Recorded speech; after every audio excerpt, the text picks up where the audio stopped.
So China's Pacific project is not going too well. What about the Himalayan one? One country is key to China's expansionist plans in South Asia. That country is Nepal. Historically, China has had little influence in Kathmandu. Their preferred partner was India. Just think of all the common links: religion, culture, trade, history. The relations are less diplomatic and more of a brotherhood, India and Nepal.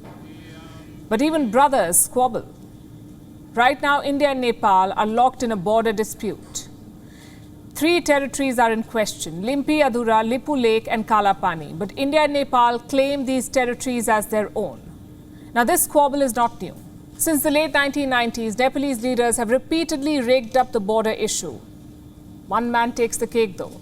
Former Prime Minister Sharma Oli. He published a new map of Nepal in 2019. It showed these 3 disputed areas as part of Nepal.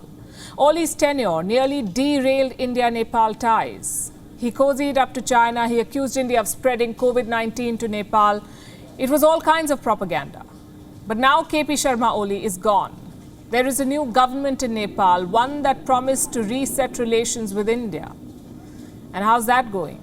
In April, the new Prime Minister, Sher Bahadur Deuba, visited India. He met Prime Minister Narendra Modi. He offered prayers at the Kashi temple. Basically, he ticked the important boxes: diplomacy and culture.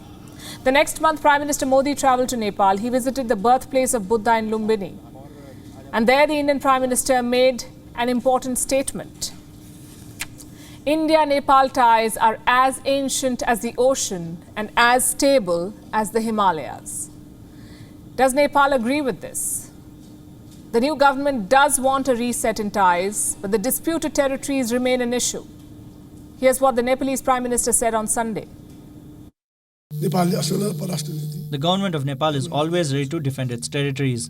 The areas of Limpiadhura, Lipu Lake and Kalapani are Nepalese, and the government of Nepal has firm understanding about it. The issue of border is sensitive, and we understand that these issues can be resolved through dialogues and talks through diplomatic channels.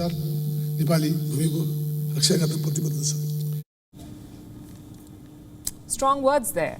Deuba is talking about defending the disputed land. And that language is very important, the use of the word defending. You don't have to defend against partners, especially not a long-standing one like India. So on this issue, Deuba is following the Oli playbook.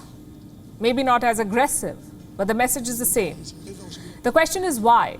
Why is Nepal's leadership antagonizing their most important friend? And the answer is politics.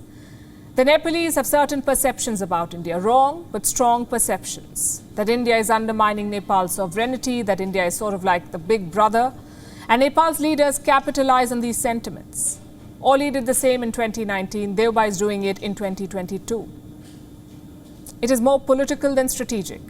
If you're tough on India, the people will support you. That's the consensus, so that's what leaders do.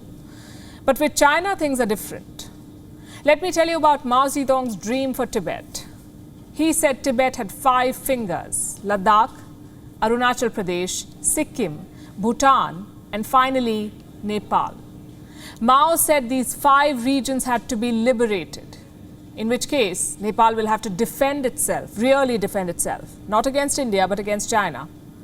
Reports say China has encroached on 36 hectares of Nepalese land. It's a small country, so 36 hectares is important. Their constructions in Tibet are also altering the landscape. For example, some rivers are changing course. And when rivers shift, so do borders. In May 2020, China made another claim. This one was beyond belief. Chinese state media claimed that Mount Everest was part of China, literally a Himalayan insult. The Nepalese public was seething at Beijing, but their government was more cautious. Certainly no statements on defending the Everest.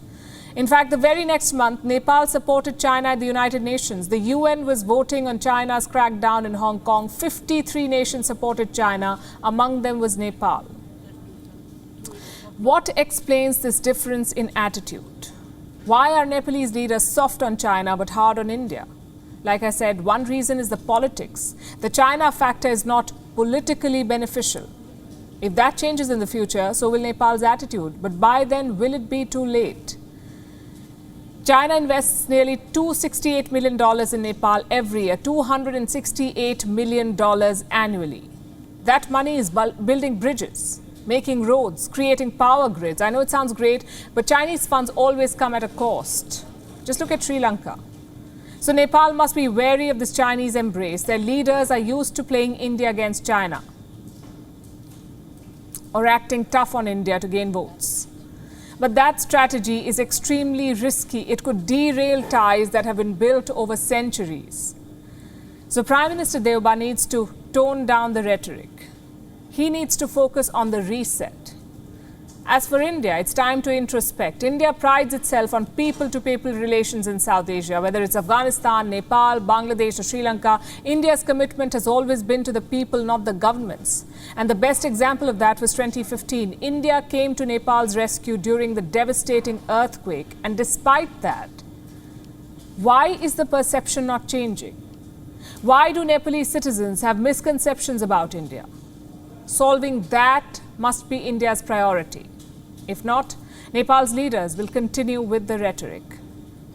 WION is now available in your country. Download the app now and get all the news on the move.